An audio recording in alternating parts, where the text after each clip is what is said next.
பார்த்து பார்த்து எதிர்பார்த்து ஏமாற்ற நிலையில தான் இன்றைக்கு ஒரு ஆர்ப்பாட்டத்தை நாங்கள் பலாரி சந்தைகள் தொடங்கி இருக்கிறோம். என்று சொன்னால் எங்களுக்கு தெரியுது, நாங்கள் போராடாட்டிக்கு எங்களோட காணிக்கு விடுதலை இல்லை. வடக்கு மாகாணத்தில் யார் யாருடைய காணிகள் அரசு அடாத்தாக கைப்பற்றப்பட்டிருக்கின்றன. இதுதான பிரச்சனை. அடாத்தாக காணிகளை கைப்பற்றி இருக்கிறதான பிரச்சனை.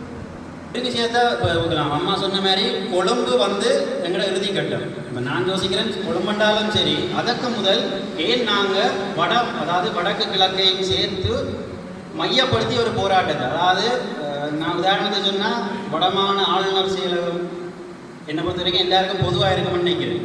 அந்த இடத்துக்கு முன்னால் எங்களோட எல்லா பிரச்சனையும் முன்னிறுத்தி, இப்போ மட்டக்களப்புலேருந்து ஒரு குறிப்பிட்ட ஆட்கள் வருவீங்க, மன்னார்லேருந்து வருவீங்க, கப்பாப்பிலேருந்து வருவீங்க, எல்லாரும் சேர்ந்து ஒரே இடத்துல, அதாவது இப்போ மன்னார்லேருந்து வர்றார்கள் ஒரு குறிப்பிட்ட இடம். எனது பேர் ஜார்சன் ஃபிகராடோ. இன்று காணியில் இருந்த மக்களின் குரலின் ஏற்பாட்டில் வடகிழக்கில் தங்களுடைய காணிக்காக நீண்ட காலமாக போராடி வருகின்ற, ஜனநாயக ரீதியில் கவனிப்புகளை முன்னெடுத்து வருகின்ற மக்களின் குரலாக இன்று நாங்கள் வடகிழக்கில் இருக்கும் சிவில் சமூகங்கள் அல்லது காணியை இழந்த மக்கள் ஒன்றிணைந்த ஒரு கூட்டு கலந்துரையாடலை முன்னெடுத்திருந்தோம்.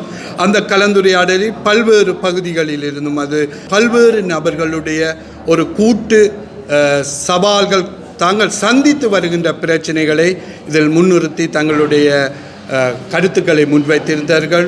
அதன் ஒரு தொடர்ச்சியான கலந்துரையாடலாக அதனை எவ்வாறு அடுத்த கட்டம் தங்களுடைய காணியை இந்த புதிய கவர்மெண்ட் இன்று வந்து 1 வருடமும் 11 மாதங்களையும் கடந்த நிலையில் பல்வேறு கடந்த அரசுகளால் முன்வைக்கப்பட்ட பல சவால்கள், காணி விடுவிப்பில் இருக்கிற தாக்கமாக இருக்கலாம், காணாமல் போன ஒரு அம்மாமாருடைய விடயங்களாக இருக்கலாம், மற்றும் பொருளாதார பிரச்சனையாக இருக்கலாம், அரசியல் பிரச்சனையாக இருக்கலாம், இவ்வாறான பிரச்சனைகளை சீர் செய்வேன் என்று வந்த அரசு 1 வருடமும் 11 மாதங்களும் கடந்த நிலையிலும் ஏங்கியவர்களாக, நீதிக்கு காணியை விடுவிப்பதற்காக போராடியவர்களாக இருக்கும் மக்களுடைய குரலின் கூட்டு கலந்துரையாடலாக இன்று இந்த யாழ் மண்ணில் வந்து முன்னெடுக்கப்பட்டது.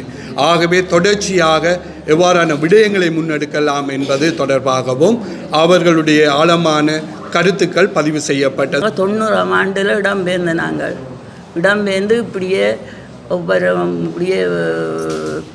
பருத்துறை, சுப்பர்மடம், பொக்கணம், முல்லைத்தீவு எல்லாம் இருந்து சாகர கட்டத்தில் திரும்பியும் மிம்பிலிட்டியில் வந்து சேர்ந்தன. இன்றைக்கும் அலைஞ்சு கொண்டு தான் இருக்கிறோம். எங்களுக்கு மயிலுட்டியில் தோட்ட காணியும் இருக்குது, கடற்கரை சைடில் காணியும் இருக்குது. நாங்கள் கடற்தொழிலும் செய்வோம், தோட்டமும் செய்வோம்.